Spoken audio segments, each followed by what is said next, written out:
WPAT is 9:30 a.m.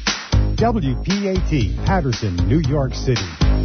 Everybody wants cheap airfare, but where do you find it? You call low-cost airlines. Their prices are direct from the airlines, and they're so low you can't find these fares published anywhere. They specialize in cheap flights, discount hotel rooms, cheap car rental rates, and great package deals anywhere around the world. Wherever you want to go, they can help you get there cheaply and with a best price guarantee. If you want the lowest prices on your airline tickets or other travel services, call now. That's right, call. That's the only way to get these rates. Experts are standing by 24/7 to get you the cheapest airfare and hotel rates available. So don't wait. Call right now for the lowest travel prices anywhere and for great last-minute travel deals, too. Call right now. Operators are standing by. 800-298-5783. 800-298-5783. 800-298-5783. That's 800-298-5783.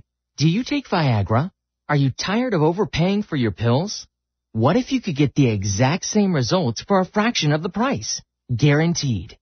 Well, now you can with Sildenafil, the active ingredient in Viagra. With 20 milligram generic Sildenafil tablets, you get the exact same results of Viagra for less than $2 per pill. And again, the results are guaranteed. That's right, absolutely guaranteed results for a fraction of the cost of Viagra. So give your wallet a break and call us toll-free at 800-460-2558 to get your generic Sildenafil delivered discreetly to your door. And of course, while saving hundreds of dollars, you'll also be saving time by saying goodbye to those long, embarrassing pharmacy lines once and for all. Again, just call 800-460-2558 and get your generic Sildenafil with a 100% money-back guarantee. Getting your pills doesn't get any easier or cheaper than this. So call 800-460-2558 now. WPAT.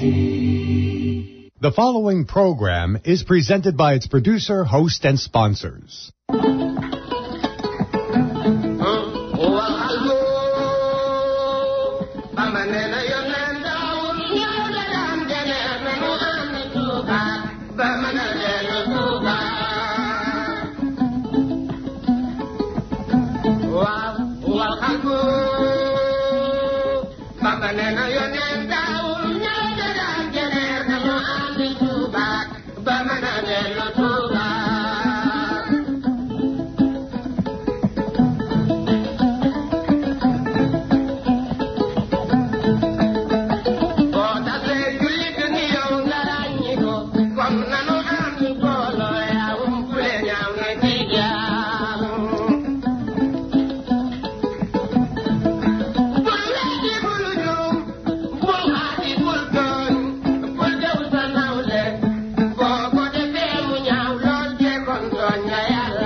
salaamaaleykum wa rahmatullah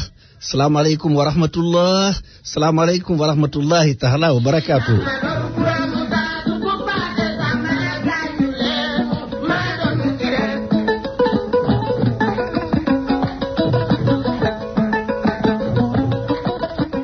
tàmbali nag sant ki nga xam ni moo jara sant muy suñu boroom subhaanahu wa taala nga xam ni moo ñu may kàttan moo ñu may wéer ci boppam ba ñu ñëwaat fii tey ci rajo Sénégal émergent ñu koy dàkkantele la voix de l'émergence auditeurs yi yokk ci la rajo majeure ndongol daara li seenub xarit seenub soppe ci boppam Ahmadou Amar ñëw fii fas yéene leen a bégal ci studio de l'émergence.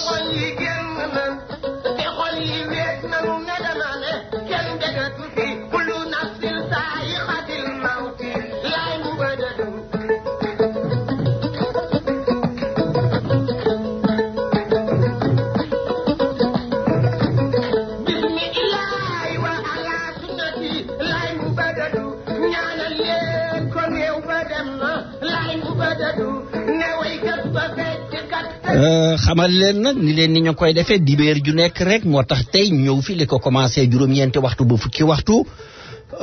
fas yéene nag saafonte boo xam ne nii xam leen ni sotti ci ak def ci la su ma nee sotti ci ak def ci la moo di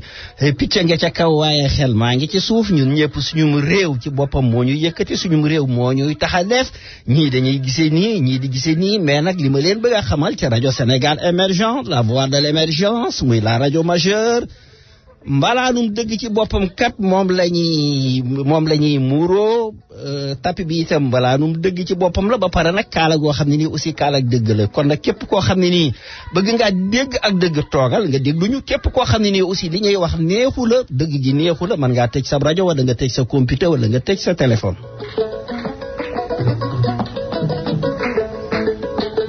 nit ñëpp nag di ko rafetlu waaye nag du tax ñu yëkkati suñu bopp. yàlla ci boppam moo ñu mën a seede du tax ñu yëkkati suñu bopp lépp loo xam ne ni rafet na ba nit ñi di ko rafetlu rek xam leen ni nañ ko delloo ci suñu borom subhanahu wa taala mais nag njuumte aussi mën naa am su boobaa aussi ni ngeen ma ko jégal xam ne doomu aadama la doomu aadama ci boppam mooy juum kon nag ni ngeen ma ko jégal xam ne du lu ma ci jublu di rafetlu nag ñi may taseel ñépp nga xam ne du ma sax présenté wu baat bi dañuy dégg man xaw ma nan dañuy def ba di ko xàmmee ni ma xanaa yow yaay wax ci rajo Sénégal émergent la voix de l'émergence mu am ku ma ci bokkal léegi dénkum dégg maam ma gis ko ni mu doon def ceebu jën bi ci restaurant bi ci boppam dinaa ci ñëwaat léegi muy Babacar Dieng ci boppam Arlem gis naa dénkum dégg maam nekkate moom nii la bëggub ceeb te kat xam naa ni publicité bi dong la dégg ma koy wax ci Pikine rek mu daal di daw far yàlla def mu fekk ma foofa ginnaaw loolu aussi Samba si maa ngi koy rafetlu lool ñu tase ci wax dëgg yàlla ci jumaa ji moom itam mu wax ju rafet ba pare wax dëgg yàlla digal ma parce que am xel lu doy digal na ma rafetlu na dëgg gi itam taseek aussi wax dëgg yàlla ku baax koo xam ne nii fasante nañ ko lëre moom itam baat bi dongo la xàmmee ni damay déglu rajo bi ñi ngi koy rafetlu di la supporter ci dëgg gi muy Cheikh Ahmed Tidiane Thiam bërki démb la ñu tase woon ci xaalu 116 bi ci boppam wax dëgg yàlla moom itam ñu rafetlu lool wax dëgg yàlla wax ji ci boppam di nuyu nag soxna si nga xam ne wax dëgg yàlla am nattu moo tege woon ci kawam muy Adja Khady Kanté nga xam ni dellu si na kon nag na xam ne fu ñu toll rek ñu ngi ñaanal sërëm boobu ci boppam nga xam ne Ndoumbé Kanté ci boppam la moo wujji suñu borom soxna Khady nga jëlaat lépp delloo ko ci yàlla bàyyi sa liggéey bàyyi lépp daal di dem Sénégal taxawu sa rak ba ñu delloo ko suñu borom nga soog a delluwaat ci sa liggéey kon nag ñu ngi ñaan suñu borom subhanahu wa taala soxna si yàlla na xeppee àjjanay firdawsi ci boppam te yow mii aussi wax dëgg yàlla na yàlla barkeel sa liggéey barkeel sa njaboot ak njaboot gi nga xam ne aussi soxna si bàyyi na ko fi yàlla barkeel ko. duñu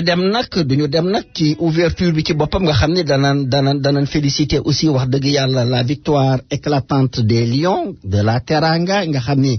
dénkoom dégg nga maam qualifié nañ ci coupe du monde bii ñu war a defi Russie ci déwén ci kàttanu suñu borom subhanahu wa taala kon nag man jàpp naa ni lii buntu la boo xam ne nii wax dëgg yàlla nañu teg mbirum politique bi fële kon ñi ngi wax ay affaire u dialogue ju demee noonu ñun ñëpp nañu bokk ndey nañu bokk bàyyi jàppale leen leen li xam ni buntu la boo xam ne nii wax dëgg yàlla mën naa boolewaat sénégalais yëpp pouvoir comme opposition nañu xam ni réew mi du kenn ku ko moom bul la boo xam ne nii day tourné te ku nekk dana jaar ci yow am na ñeneen ñu fi nekkoon te nag ñun ñi nga xam ne ñoo nekk wax dëgg yàlla APR ñun la suñu borom subhanahu wa taala jox réew mi nañu fexe nag ñun itam ba wax dëgg yàlla ëllëg si biir na nettali bi rafet kon nag te nag ku boot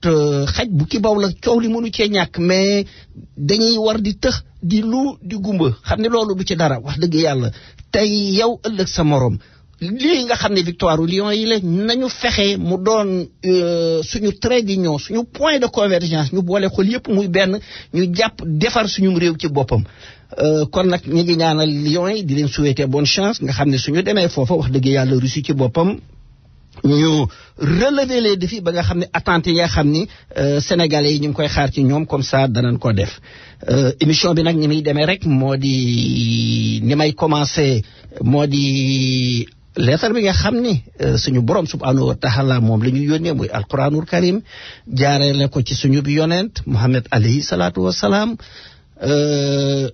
mu gën suñuy ndey gën suñuy baay gënal ñu suñu lépp ci boppam wax dëgg yàlla moom itam bi ñu ko yabalee mu def liggéey bi na ko suñu borom subhanahu wa taala bëggee woon kon nag nañu fexe rek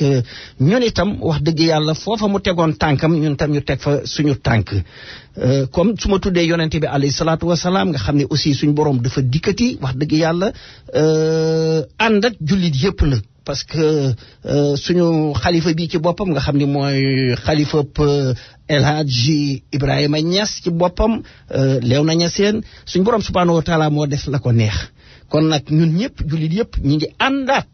di ñaan suñu borom subhanahu wa taala mu yóbbu ko àjjanay firdawsi di ñaan suñu borom subhanahu wa taala ci boppam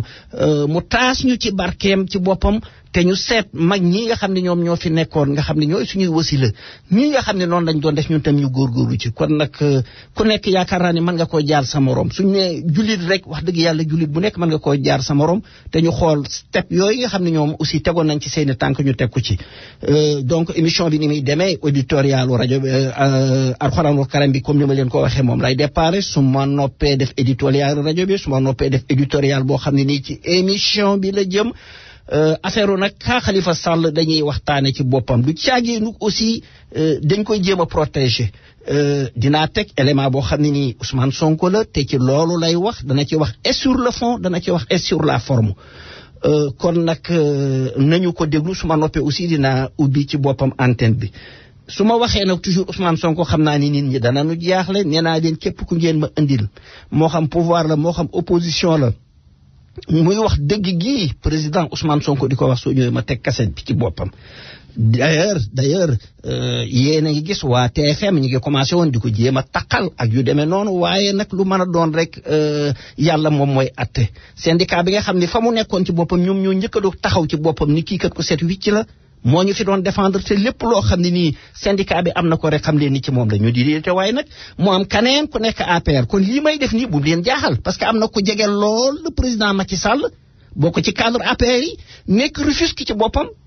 daal di jóg ne day wax ak dëgg te yàlla tax parce que dëgg yàlla moo ko moom daal di lii ñu takkal Ousmane Sonko ci boppam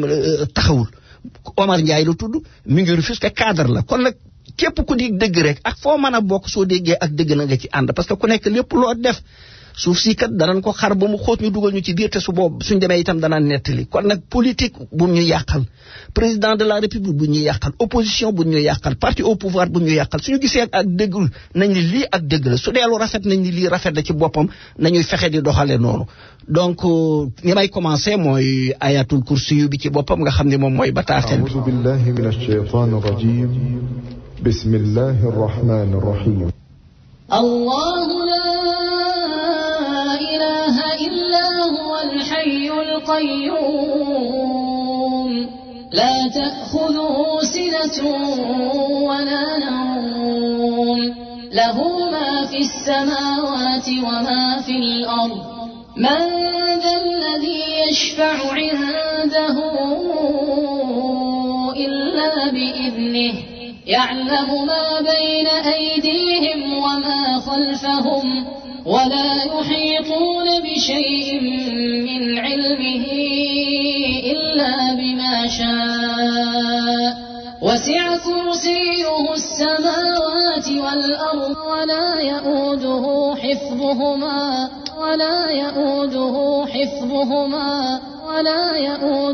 حفظهما وهو العلي العظيم الله لا إله إلا هو الحي القيوم لا تأخذه سنة ولا نوم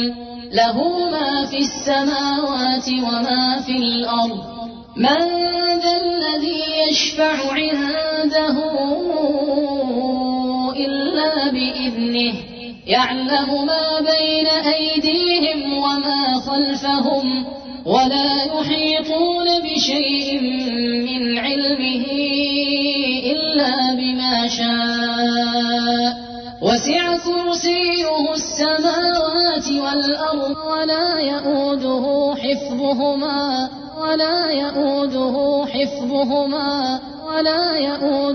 حفظهما وهو العلي العظيم الله لا إله إلا هو الحي القيوم لا تأخذه سنة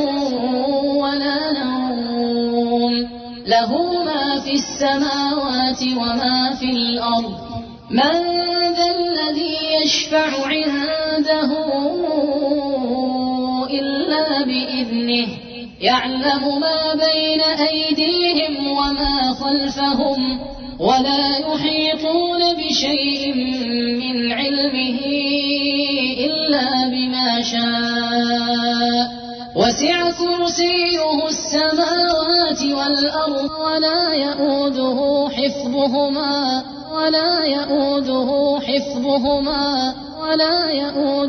حفظهما وهو العلي العظيم. صدق الله العظيم. Fidèles auditeurs de Radio Sénégal Émergent, bonsoir. Vous êtes bien à l'écoute de la voix de l'émergence et vous avez parfaitement raison d'y connecter. Je suis votre fidèle serviteur Amadou Amar.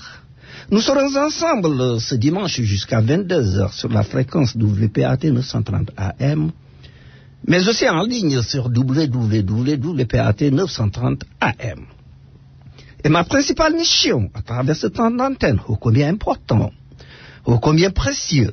c'est de vous offrir des services de qualité avec des critères d'exemplarité pour un meilleur confort d'écoute qui vous revient de plein droit. Radio Sénégal Émergent, la voix de l'émergence, la radio majeure, c'est vous. Elle est si proche, juste à côté, elle vient en complément, en apport synergique pour faire l'écho des événements majeurs. Radio Sénégal Émergent, la voix de l'émergence, la radio majeure, s'engage de façon formelle au tournant décisif d'une parole aussi forte, aussi claire, aussi explicite, aussi séduisante, basée sur l'art de véhiculer un message fiable et efficient. Radio Sénégal Émergent, la voix de l'émergence, la radio majeure, vient innover, engageant un processus de recomposition, de reconstruction et diffuser à travers les ondes le concept d'un objectif commun au profit d'un beau pays agissant à sa pleine puissance et qui aura pour nom un Sénégal émergent. Radio Sénégal Émergent, la voix de l'émergence, c'est vous. Sa réussite, sa popularité, c'est la compétence, la rigueur, la discipline, en clair, la différence émanant de son producteur Amadou Amar.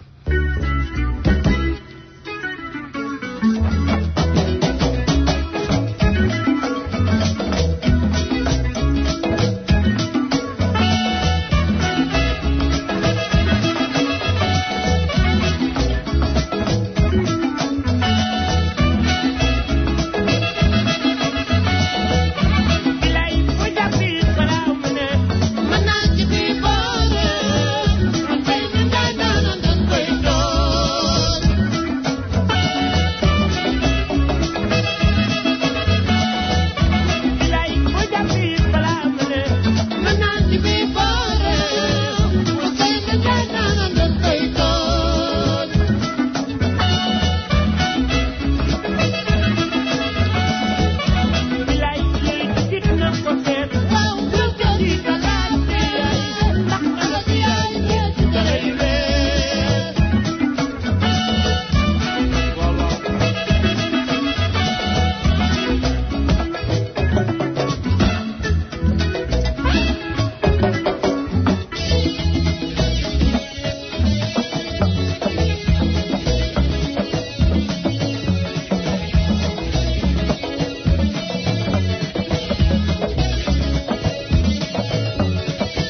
donc mbokki auditeurs yi jingal boobu su ngeen ko déggee ngeen xam ni wér gi yaram la muy espace santé bi nga xam ni moom la ñuy def ci rajo bi te ñëpp wax dëgg yàlla di ko rafetlu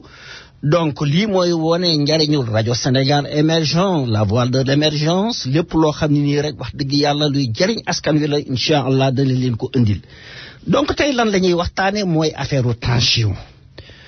ñun wolof dañoo faral di wax naan day dama amee tension waaye nag loolu waxu wolof la ndax wolof lépp luy metti rek te xamul turwa loolu la koy tudde su bopp bi day metti mu ne damaa amee bopp kay ñëpp a ko am su tànk bi day metti mu ne man de damaa amee tànk su ndigg li day metti mu ne man day damaa amee ndigg su bët bi day metti mu ne man day damaa amee bët ci boppam tension nag di leen xamal ni lu mënta ñàkk la xanaa kay dañ naan ndax normal na wala dafa yéeg wala dafa wàcc dinaa leen ko leeral mi ngi meloon ni tey rek nga yor sab oto nekk ci highway bi di daw ci boppam da nga am speed limit buñ la war a yemale speed limit boobu waroo koo weesu su ëppee def nga kat excès de vitesse ci boppam su wàccee itam kat lëw na kat parce que highway mënoo ci nekk ba pare di daw ndànk di daw ay 2 à l'heure ci boppam loolu su boobaa da nga xatal yoon wi ci boppam donc tension noonu la demee mais di la xamal leen tension ci boppam ñeenti mbir ñoo ko séq lu njëkk li moo di xool moom la ñuy wax le cœur muy ab pompe boo xam ne nii day pomper di bàyyi lan day pomper xanaa pomper wul ngelaw déedéet lan lay pomper ci boppam deret lay pomper deret ci boppam lan moo nekk ci biir dafa am ay éléments yu am solo lool yoo xam ne nii mooy dundal yaram wi ba pare ak laneen ak oxygène bi nga xam ni mënuñu koo ñàkk ci boppam moom moo koy distribuer ci yaram wi waaye nag suy pompe fan day jaar ci ay artère yooyu mooy ay raakool kon mbir mi nan la demee day pompe soo jëlee sax sa loxo nga teg ko ci sa dënn ci wetu càmmooñ bi kër bi foofu la nekk da ngay jéggi ni pompe biy def tig loolu mooy pompe bi ci boppam donc lan lay pompe deret ji lay pompe fan da koy jaare ci artères yi maanaam ay raakool yoo xam ne ni ñu ngi wër ci yaram wi yépp ci boppam foofu lay jaar ñu koy wax pompe cardiaque te day pompe nag du arrêté mukk xool ci boppam itam mbir la moo xam ne ni organe vital lañ koy wax dan mooy organe vital loo xam ne ni mënta ñàkk parce que sa bët mën naa dañ teewul ngay dund sa loxo mën nañ koo dagg teewul ngay dund sa tànk mën nañ koo dagg teewul ngay dund sa bëñ mën nga koo wekki ba mu jeex tàkk teewul ngay dund mais xol bi ci boppam suy dañ rek nu mu tudd ci dee di ñëw kon xol mooy organe vital boo xam ne ni kenn mënu koo mënta manqué donc nan la su fekkoonte ni dama koy firi ci boppam maanaam mooy pression bi nga xam ne xol bi suy pomper ci boppam ni deret ji demee ci biir vaisseau yi ci paroi vaisseau yi force boobu muy àndal doole joobu muy am loolu ci boppam mooy tension wërta ëpp nag ba yéeg ci kaw wërta wàcc aussi ba nekk ci suuf di leen xamal ni xol bi ci boppam soo ko xoolee 15 centimètres lay doon te lu xaw a woyof la parce que 325 grammes ci boppam la maanaam lu tolloog jën waa liibar ñu teg ci 125 grammes day pompe te du taxaw mukk ci boppam donc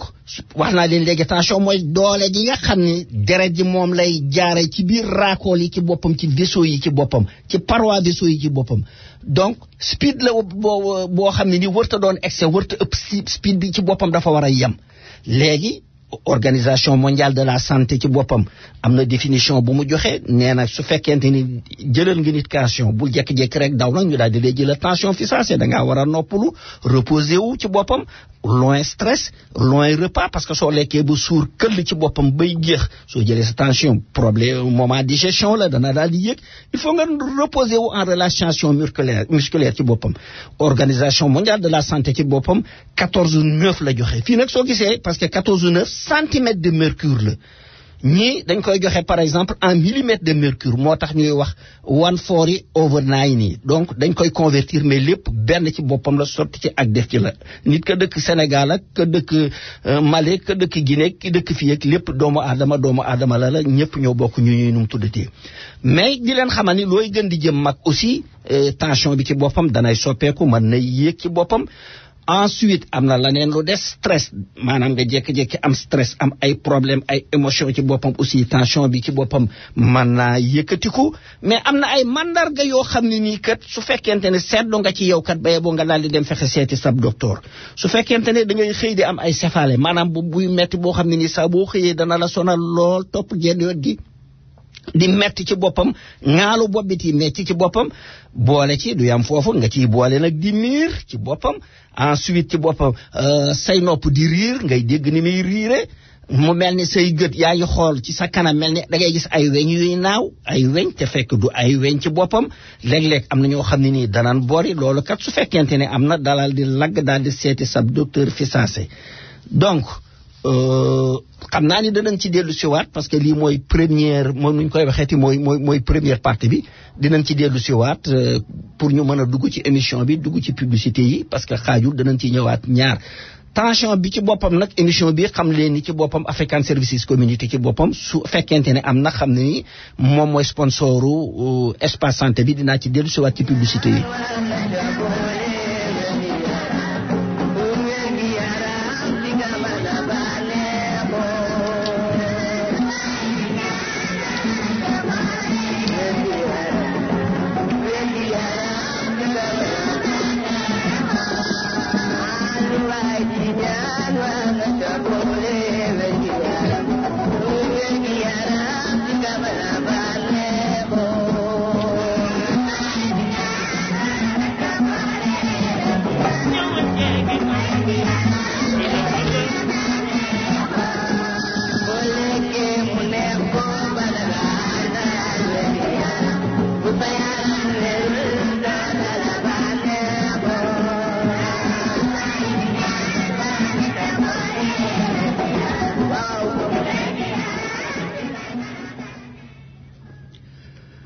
donc comme ni ma leen ko waxee émission bi dinaa def éditorial bi nag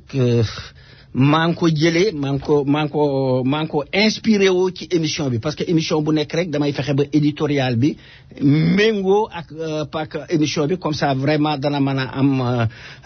a am concordance comme affaire le député Ababacar Khalifa Sall la ñuy waxtaane tey éditorial bi ci boppam maa ngi ko jëmale maanaam ci séparation des pouvoirs yi lii may wax nag képp koo xam ne nii am nga loo ci contre wala loo ci bëgg a yokk wala laneen wax naa leen ko ba tàyyi rajo baa ngi nii seenub rajo la waaye nag rajo bi neexute ñëw parce que képp ko ragal wu dëgg doo fi teg sab tànk saa bu leen neexee su boobaa itam maa leen di yóbbu maa leen di indi incha allah su fekkente ne nag Manhattan ngeen dëkk ci boppam su fekkente ne ko dëkk Brooklyn la moom mën naa laa jéem a dugal ci saxaar gi donc en rappel où va le Sénégal en rappel nous sommes au soir du 25 mars 2012 il aurait été difficile d'imaginer une telle séquence, un malaise qui écorne présentement l'image de la République. Hélas, l'impensable s'est produit. L'exécutif, le législatif et le judiciaire, en symbiose des complices qui rament à contre-courant d'un peuple innocent, dont son seul tort est d'avoir raté le coche au soir de la présidentielle 2012. Il faut que le pays sorte de cet égocentrisme excessif dont le but est d'anéantir l'opposition pour mettre en péril les choix démocratiques aux prochaines compétitions électorales. Malgré le contexte calamiteux et ma position de juge et partie, difficile de ne pas montrer mon doigt accusateur au président de la République allant dans le sens politique à sa démarche qui ternit l'image de la République. Pour l'autorité suprême de la nation, son temps est aux ambitions électorales. Il s'est déjà mis au service d'un second mandat. Mais, est-ce vraiment l'échec de sa politique menée au profit des Occidentaux? Ou s'agit-il d'une incapacité à bien la maîtriser pour finalement bien l'incarner au bénéfice de toute une nation? La certitude en vérité absolue. C'est en partie un pari risqué que fait le président de la République, convaincu que les Sénégalais sont prêts à avaler dans la douleur. Il est conscient qu'il a en face un peuple habitué plus au plan d'aide qu'au plan d'action. Vive le Sénégal uni et prospère.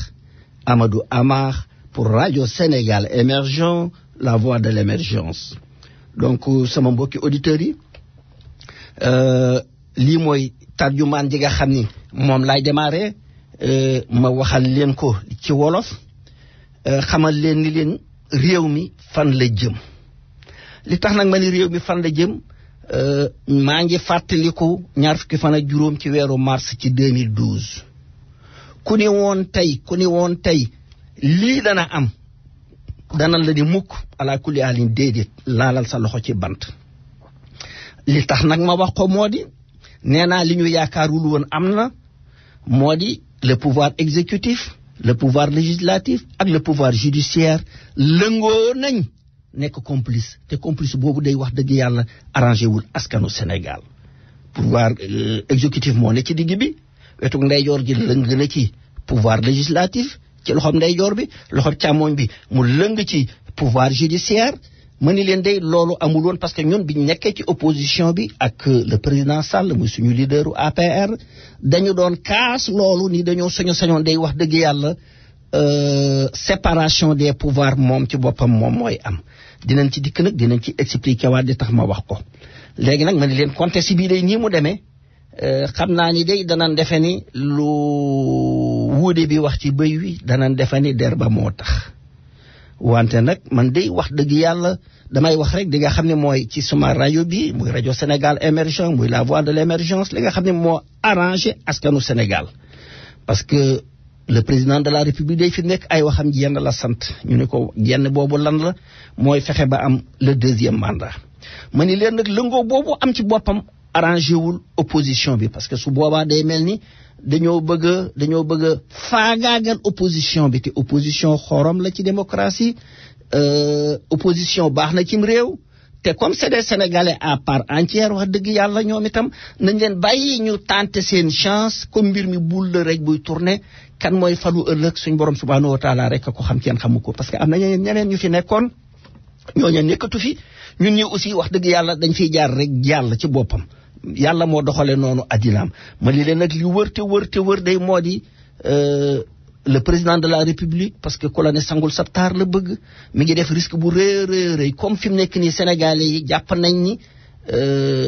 dañuy avancer dans la douleur ci métit yi ndax Sénégalais yi ci boppam soo leen ne ndimbal aide ci boppam moo leen gënal ka nga jox leen ay plan.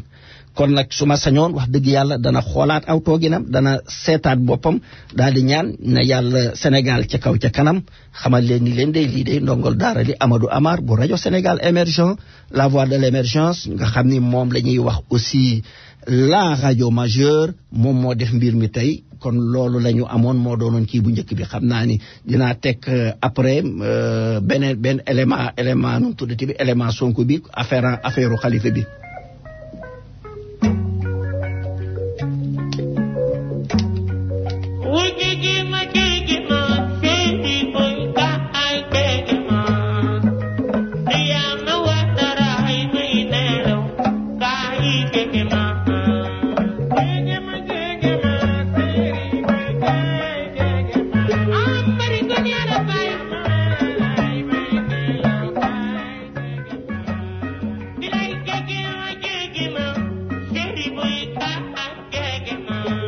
Si j'avais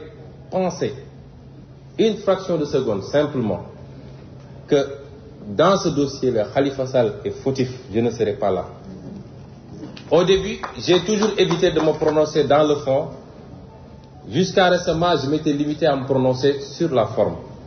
Jusqu'à ce que j'ai la documentation sur la caisse d'avance, sur son historique et sur les textes qui la fondent. Ma conviction, c'est que même si dans mes positions politiques, j'ai toujours dit que les fonds politiques posent problème par rapport à la transparence,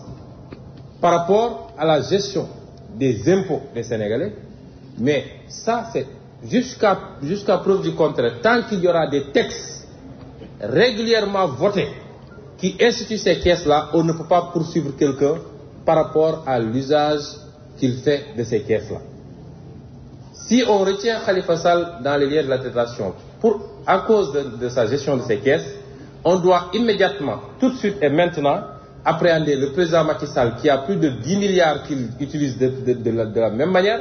Je ne pense même pas qu'il prenne les précautions que Khalifa Sall prend. Chaque jour, vous entendez, il a donné 10 millions à tel, il a donné 20 millions à tel. Il y a sa dame qui joue au bon samaritain, qui distribue l'argent à gauche, à droite. Il y a le président Moustapha Niasse qui a également sa caisse, qu'il utilise comme il veut à l'Assemblée nationale. Certains me disaient qu'il appelait certains députés pour donner 2 millions à certains. Un enseignant me dit, chaque mois on m'appelle pour me dire, viens à l'Assemblée nationale, un enseignant de l'APR. Dès que j'arrive, on met 100 000 francs dans une enveloppe, on me remet. Donc, aujourd'hui, ma conviction, moi, c'est que dans le fond, il n'y a pas de quoi fouetter un chat, encore moins appréhender un maire de la capitale pour le mettre dans les lieux de la détention et pour s'empresser de mettre en branle une procédure de levée d'immunité parlementaire. Je dis, dans la forme maintenant, bien avant même que Khalifa Sall ne soit élu député. Et d'ailleurs, ça pose une problématique beaucoup plus complexe, c'est-à-dire le statut des maires. Le maire, il est élu au suffrage universel, au même titre que les députés, que le président de la République. Mais au Sénégal, on peut prendre un maire à tout moment, le mettre en prison et continuer comme si de rien n'était. Mais je dis bien avant cela, quelle urgence y avait-il à retenir Khalifa Sall dans les lieux de la détention? Le maire de la capitale du Sénégal quand même, qui a un parcours politique de plusieurs décennies, qui est connu partout dans le monde. Quel intérêt ce maire-là avait-il à prendre la cour d'escampette? Et quelle urgence y avait-il pour le procureur, si ce n'est de l'empêcher de battre campagne lors des législatives, de le retenir dans les lieux de la détention? Ce dossier maintenant n'est qu'une énième facette du mode de gouvernance de Macky Sall. J'ai toujours dit que Macky Sall a un mode de gouvernance violent. Toutes les formes de violence, violence judiciaire, violence administrative, violence verbale, violence policière, toutes les formes de violence sont réunies aujourd'hui et on n'a jamais vécu un tel niveau de violence étatique au Sénégal. Jamais, en 57 ans, qu'avec le président Macky Sall. Et c'est parce que les Sénégalais ont fait un très très mauvais choix. Et je crois que tout le monde s'en aperçoit maintenant. Alors, et la logique, c'est tous ceux qui sont avec moi peuvent se permettre tout ce qu'ils veulent. Cheikh Kanté a fait ce qu'il veut au port. Sirédia a fait ce qu'il veut à la poste. Omar Anne en a fait de même au niveau du COUD. Les Mamour Diallo, Amadouba ont été épinglés ici dans des gestions foncières dans le titre 1974 à Rufisque. C'est des rapports de l'IGE que je cite. Et c'est pourquoi je le dis, je cite des noms. J'ai pas peur de le dire. Mais parce que Alioune Sall a fait des choses graves avec ce bandit, ce voyou de Franck Timis sur notre pétrole, Ali Ngouille Ndiaye a fait pire encore en faisant des inscriptions fausses sur des rapports qui ont assis la signature de décret. Mais tous ces gens-là aujourd'hui peuvent se la couler douce parce qu'ils sont avec le président Macky Sall. Et pour 10 000 fois moins, on prend des opposants, on les met en prison. kon mbokki auditeurs yi yéen a ko déggal seen bopp élément bi ci boppam muy affaire Khalifa Sall nee na moom l'honorable député Ousmane Sonko ci boppam nee na su fekkonte ne wóor na ko wóoral yàlla lu toll ne tarfatal ay ni lii ci boppam ñu jàppe Khalifa Sall ci boppam lu yoon la su boobaa du ci ŋaaŋ mais nag bi mu xoolee dossier yi ci boppam ci ni ma ko expliqué muy kees gi nga xam ne moom la Khalifa Sall le député Khalifa Sall yoroon moom kees gu mel noonu moom la le président Sall yore te 10 milliards a ngi ci biir nee na kees gu mel noonu ci boppam moom la le président Moustapha Niasse aussi président de l'Assemblée nationale moom la yore moom ci boppam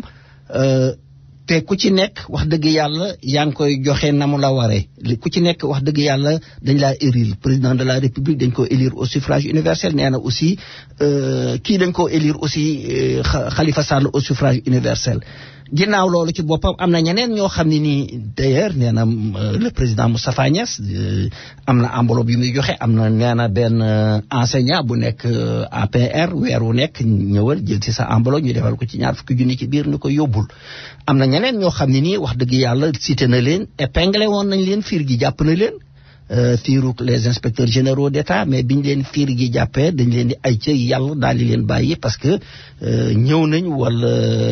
ci biir nu mu tuddati bi ci mouvance présidentielle bi kon nag nee na jarul woon ñuy profité affaire u Khalifa Sall bi parce que Khalifa Sall ci boppam ñëpp xam nañ ko du daw du dem maire la boo xam ne ni xam nañ ko ci àddina si yëpp bi ñu demee parce que nee na mbir mi politique la moo tax ñu bàyyi ba élection yi maanaam di dugg ñu daal di profité daal di koy jàpp ni ko ràpp ci kaso bi am na beneen élément mais xam naa ne du fi xaj boo xam ne nii la xew ci assemblée la ak assemblée nationale ni mu violé loi yi loolu l'honorable député Ousmane Sonko wax na ci boppam mais comme du xaj je dois passer damaa war a jaarale publicité yi ci boppam xam naa ne damay xaar rek kon incha allah ba beneen yoon ma def. am na fi benn kayitu tàgge bu ñu fiy dikkal xam naa rek ma ñëw ci. wa inna ilayhi wa naar la ilaha illallah ay waay ceeb dem na waay ku nii noonu ku rafetoonub tànk ku safoon dem ku mënoon dimbali nit dem ay waay ràgg dikkal nanu waay ay waay fu nu jëm waay waaye nag balaa kenn dikk tàgg man maa koy njëkk tàgg ndax man xam naa maamam kam maamaati maamam kam jarbaatam kam nijaayam kam ñëppam laa lay wax nii billaahi waay gannaaw sunu mbokk yi di dégg ngeen déglu leen indi leen fi benn tàgg bu rafet dikkal boo ne nakar ak bànneex mbégte ak tiis département de Rossy arrondissement de Niouloup sous-préfet de Yak tey Alaaji Puloox Nur nekk ci Ganjool tey Sari Supeme Sow nekk ci Pout tey Soxna Naaji Fall nekk ci Saalum tey Adja Jakutu Diop nekk ci Louga tey Madame Nawe Ndaw nekk ci Teen Jigéen ci Ndar tey njabootu Karot Gay nekk ci Mboora tey yaay Basante Seck nekk ci Lewna tey njabootu Jimboka dëkk ci Thiès tey yaay Xula ñi Njaay nekk ci Dakar xalaas njabootu yaay Ngot Géen nekk ci Yara tey Papa Jaay Jéey nekk ci Yara xalaas ñi jaay kiri nekk ci Yara tey njabootu Ooba nekk ci Yara tey njabootu tamaati lokati nekk ci Sawañ tey njabootu tamaati njamb nekk ci Sawañ tey njabootu diwlin nekk ci Sonacos xalaas njabootu Ndey Salam ri parfumé tey ri Indien tey ri Thaïlande tey ak ri Hollande tey mboolem njabootu Matt Gueye nekk ci Osofore xalaas yaay Cin Caam nekk ci Caameen tey Bajjar Ndoxloo nekk ci Ladd Gueye tey yaay Xorom Ndooy nekk ci Ganjool tey njabootu Lisa Coca Fanta Sonic Golden ak Sprite ñoo am na xaratis di leen tàgg seen xarit seen doomu nday ku ñuy wax Alaaji Ajaratu Anta Ceebu Jën Benn Mbay ñu gënoon koo xam ci ñin bot ñu ne Alaaji Ajaratu Anta Ceebu Jën Benn Mbay ñu gënoon koo xam ci ñin bot gaañu nu démb ci boori midi daan di rob tey ji ci segi biir ñii ñaanal ceeb mi nga xamante ne moo dem yàlla na ko loxo mi koy dang bi jaay but mi ko jàllee ba biir mën a jot ci moom ni de troisième jour ni de huitième jour tout sera confirmé dans notre confiture ici à la Bobol. xanaa di leen rek yéen si gi leen di gaale wante day ñun de wax dëgg yàlla si fii ci New York xanaa li koy firnde rek dama naan caw ba ci xàllu 116 bi ci boppam su ma demee ba ci Pikine African restaurant ci boppam wax dëgg yàlla day foofa moom nee naa leen service bi benn la te restaurant bi set na wax dëgg yàlla te restaurant la boo xam ne nii dañuy bàyyi xel gan ñi ña fa nekk ñëpp dañ leen di considérer comme ay gan man daal dugg naa ci biir fekk naa ceebu yàpp yeeg ceebu jën yeeg ci laa aña tey sax ceeb boo xam ne nii dégg nga maam xonq na cooy bi ma gisee jën bi sax damaa defoon ni nu mu tuddati la kocc bu fanaan glacière soxna si tegal ma bopp bi ñu yërëbal ma ci bopp bi dégg nga maam ba pare teg ci wet géeju bër man daal dem naa fa fekk leen yéen ñëpp ceeb yi yeeg ganaar yi yeeg dibi yeeg lépp ni leen yéen seen sant lan la ñu ne ma Saf Bay Saparal ma ni leen c'est pas possible Saf Bay Saparal c'est pas sant ñu ne ma kay tonton sa nu mu tuddati la aw sant la parce que ci toog yin wi la ma xattar bi ko ci sama wetu càmmooñ daal di xool frigidaire baa nga fees della ki juus ma ni leen waaw lii nag c'est bien fait pour vous parce que da ngeen fi nekk di tangal gan ñi ñu ni déedéet tonton lii dañu koo def wax dëgg yàlla ñu defar ñu neex ñu tëj ñu ci biir di leen fi xaar léegi jox leen ma seen téléphone yi ñu ne ma benn ligne la ñu am kat muy 646 922 7015 kon nag dem leen ñu ngi ci xàllu 116 wi numéro building bi 243 la ma ni déedéet waaye nag am na menuisier métallique bu fi nekk de boo xam ne nii mi ngi liggéey lu am solo lool ci boppam muy faati lépp loo xam ne ni lu jëm ci weñ la ay buntu la ay frontière la lépp lu jëm ci weñ daal di leen nga seetu ko ku ko fi liggéey moo la ko dàq ba pare gën la ko yombale parce que dafa ragal yàlla numéro téléphone am 917 478 91 75 Pikine Diaspora rajo ci boppam foofu laa defee stage ñoom ñoo ma formé dénkum dégg nga maam bu leen ko fàtte rajo citoyen modèle dibéer ju nekk li ko commencé midi ba 4 heures Sénégal lañ fay waxtaane ak lépp luy jariñ Sénégal kon dee leen ko déglu Afrique PC nag moom dénkum dégg nga maam ay wa téléphone ma jaay ay wa computer ma jaay day sel ci boppam day sel maanaam day wanteer njëgu caapi la tuut te teew soo demee lépp loo am dana la ko defal parce que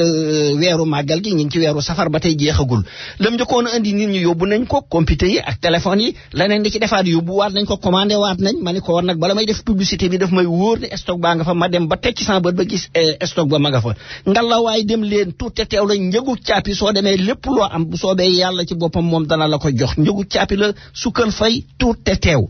li ma jaaxal nag waxaguma ko nee naa ko nag ma ndooy il faut m'expliquer tëdd fii ba pare jaaxaan jàkkaarloog sa waa kër gis kay naan kocc ca buntu ba te da lay defal système boo xam ne nii rek sooy bës bouton bi fii rek buntu bi ni kàcc daal di ubbeeku lii may wax nag képp koo xam ne ni am nga ci looy sikki sàkkal solal saw daal demal ci xàllu 116 247 ci boppam su fekkee da ngaa sonn da ngaa tayal téléphoné ko 718 807 92 39 wala 917 334 6099 ci boppam ca wet ga nag sama store nga fa muy Adja Khadifu distributeur wax naa leen ko ba tàyyi mburu maa nga fa ñu def ci kees gu tàng jëlu ñiim wekk fa ngalla waaye jël leen ci ñeem gi képp leen ci mburu mi dugal leen ci enveloppe yi nag jëmul poste office enveloppe yi seen kër lañ jëm bu leen bañ ko leen summi am mburu ñëpp ko bëgg xattal bi ko leen ci wetu ndeyjoor yi ndawal yaa nga fa yàpp ganaar yaa nga fa yàpp xar yaa nga fa yàpp bëy yaa nga fa ci boppam bopp yaa nga fa lépp rek loo xam ne lii luy leen ci cin soo demee ma nga fa man daal li ma leen di wax moo di su ngeen demee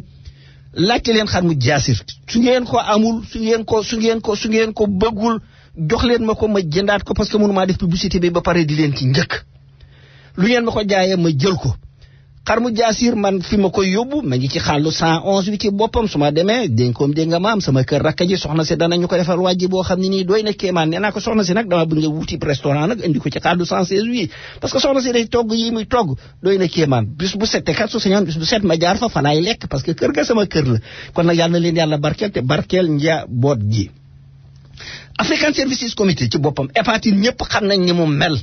dafa jama feebar la boo xam ne nii doy na kéemaan dana dugg ci yow róor saw yaram ba pare te kenn du ko yëg ngalla waay ak koo mën a doon amul fonctionnaire amul ministre amul num tuddati amul tajoor amul taximan amul wuude képp koo xam ne ni doomu aadama nga la solal saw dàll ci boppam soo demee ñu testé la te kat test bi ci boppam dañ la koy defal te tous doo ko ci fay te lépp ci sutura lay doon suñ la testé def yàlla def amoo ko dana la ñàkk pour aar la su fekkente ne nag yàlla def na am nga ko ci boppam lépp ci sutura lay doon dana la yóbbu hôpital ñu faj la te ma samba du yëg ma demba du yëg mi ngi nekk aussi ci xàllu 127e bi ci diggante Convent ak Amsterdam numéro building bi 449 numéro téléphone 212 222 38 82 su ngeen demee du ngeen jaaxle du ngeen tumuranke parce que suñu mbokk nga fa ci boppam suñu mag muy Daouda Ndiaye ci boppam li ko commencé altine ba ajjuma day ubbi saa bu ngeen demee da ngeen ko fa fekk li ko commencé 9h ci suba ba 5h ci ngoon bu leen fàtte nag toujours ci xàllu 116 bi man daal ñëw naa buntu kër Kumba coow laa ngi naan réel ma ne ma waay fii de sans kër mbokk la teemaa dugg ci biir xool man daal maa ngi dugg ci biir la ilaha illallah ña ngay coow li tax nag ma xam ne jàmm la ña ngay tàppante di xaqtaay dégg nga maam seen gémmiñ yaa ngi leen batt tax xépp ceeb ñii tax num tuddati diwlin ñu naan waaw man su ma fi ñëwee restaurant Kër Kumba ceeb bee tax ma di fi ñëw ñii ni waaw man maafe bee tax ma di fi ñëw ñii ni waaw xool leen dibi ji te kat li ma ci jaaxal moo di li ñuy wax lépp Adja soxna Awa Gumbale moom ma ngay fomp ma ngay ranger ma ngay defar li ma jaaxal nag waxagu leen ma ko ci Kër Kumba képp ku fa dugg ba ci man mii lekk ba suur naan ci ataay ji naan ci café gi sooy génne di tàqamti ko lii may wax nag ku am lu ci sikki sàkka solal soo daal la dem ci xàllu 116 bi essayé numéro building bi 125 la wala nga téléphone ñu indi la 212 866 39 00 ci boppam bu leen fàtte aussi fondation Maam Jaara bi nga xam ne moom nañu fi doon def ci boppam nga xam ni kat $1 par jour la te lépp loo ci def investissement la boo xam ne ni suñ borom moom moo lay fay soxla yi bari nañ wante bariwuñu ci suñu borom subhanahu wa taala képp koo xam ne ni am nga soxla ab sëriñ a ngi fii ci boppam ñu wàkkiilu nag ci suñu borom subhanahu wa taala soo demee day su àndeek dogal gi bu soobee yàlla sa soxla dana faju numéro téléphone am muy 917 545 64 68 sëriñ bi nu mu tudd sëriñ Cheikh Tidiane Niass ci boppam la téléphoné leen ngeen xool bu leen fàtte nag màggal gi jàll na mais gàmmo gaa ngi ñëw ngénte yaa ngi fi ceet yaa ngi fi bu leen fàtte sëriñ Maxtaar Mbàkke mi ngeeg ay yére yu mucc ayib lool macha allah te képp ko dem kat wax dëgg yàlla dana la ci baaxe numéro téléphone mi ci xaalu 116 bi fii rek 917 723 37 93 donc lii moom ci boppam bu leen fàttewaat ma leen di rappeler waat sama rajo bi nga xam ne suñu partenaire la Pikine Diaspora rajo nee naa leen dee leen déglu monsieur Sène nga fa lépp loo xam ne ni lu jëm ci te ay ñu am xam-xam la ñuy invité ci boppam muy rajo citoyen modèle féeteeruñu pouvoir féeteeruñu opposition lépp loo xam ne ni seet nañ ñu xam ne rek njariñul Sénégal la incha allah danañ ko def rajo Sénégal émergent la voix de l'émergence ñu ngi lay tatagal bismillah sëñ bi waxal on perd du temps rajo Sénégal émergent la voix de l'émergence ñu ngi lay tatagal yaa ngi en direct donc moom dafa woote ba pare waxul 212 219 9695 je sais pas xaaral ma essayé waat ba xam rajo Sénégal émergent la voix de l'émergence wàññi rajo bi allo salaamaaleykum. waaleykum salaam wa rahmatullah wàññi sa rajo. waa ba de. wàññi sa rajo. non man kay yoruma rajo sax. waaw parce que dafa am écho daal bismillah. waaw li may laaj dama lay laaj tuuti kay man li may laaj mooy yow fi mu ne. da nga dem ci Sonko wala APR nga ba léegi. maa ngi APR ba tey xaaral. ok xaar ba waaw mani. maa ngi ci APR ba tey xam nga ni. lii may def nii am na ku nekk Rufisque tudd Omar Ndiaye ci boppam def na ko. rajo Sénégal émergent la voix de l'émergence bismillah. alors Amar. yaa ngi nekk en direct ci rajo Sénégal émergent la voix de l'émergence bismillah la rajo majeure. waaw Babacar Dieng la. Babacar bismillah. waaw naa def yaa ngi ci jàmm. ñu ngi sant subhanahu wa taala. waaye maa ngi rafetlu émission bi. jërëjëf Babacar merci. waaye dégg nga ceebu Pikine ba de moom maa nga fa de. doy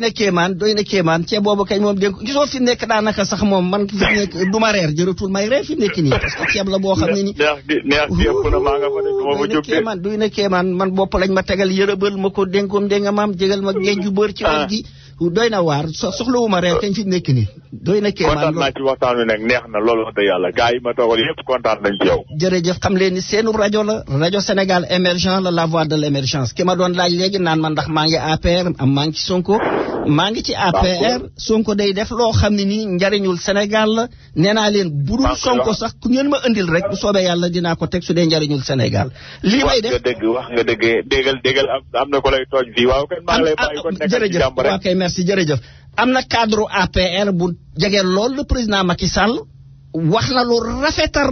rafet ci Sonko seede yu rafet parce que kooku dafa waxal tëraayu bàmmeel te jege na lool le président Macky Sall c'est un cadre de l'APR il est à risque ci boppam c'est les têtes pensantes ñi nga xam ne dañuy xalaatal APR ci foofu ca la bokk mi ngi tudd Omar Ndiaye li may wax kañ awma lu ma ci nu mu tuddati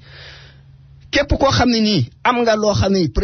président Sonko lii muy def xoolal li muy wax ci pétrole bi ku ko ci wax livre bi mu génne te nee na pare na pour débat ku bëgg ñëwal ñu débat su ma jaaroon ci yoon yóbbu leen ma ci yoon réew mi comme ne ngeen yéeruñ yoon yóbbu leen ma ci réew mi li may wax lépp maa ngi ak samay preuve dama koy yëkkati lan ngeen bëgg nag ma nekkub naa féq gis ak dëgg teg ci sama tànk fa su ma ko yéene lépp loo xam ne nii luy defar la dinaa ko wax lépp loo xam ne nii gis naa ko muy yàq di yàqal suñum réew di yàqal moo xam pouvoir la moo xam opposition la dinaa ko wax de ci kàttanu suñ borom subhanahu wa taala donc xam naa ni l'émission tire à sa fin ni ma ko waxee rek rajo Sénégal émergent espace santé bi su baneen yoonee danañ ko continuer ci affaire tension wax leen ñëwaat ci mandarga yi waxaat conséquences yi maanaam complications yi nga xam ne mën na koo jur soo ko négligé wax aussi lan ngay mën a def pour di ko fegu ci boppam danañ wax loolu lépp bu soobee yàlla danaan continuer aussi lépp loo xam ne nii rek ci actualité bi la te may luy njariñul Sénégal ci kàttanu yàlla incha allah dinañ ko wax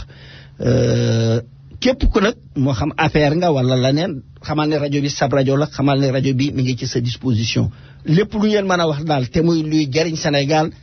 ala kulli haalin su ngeen ñëwee bu soobee yàlla maa ngi leen di invité ak ku mën a doon maa ngi sant ñëpp maa ngi gërëm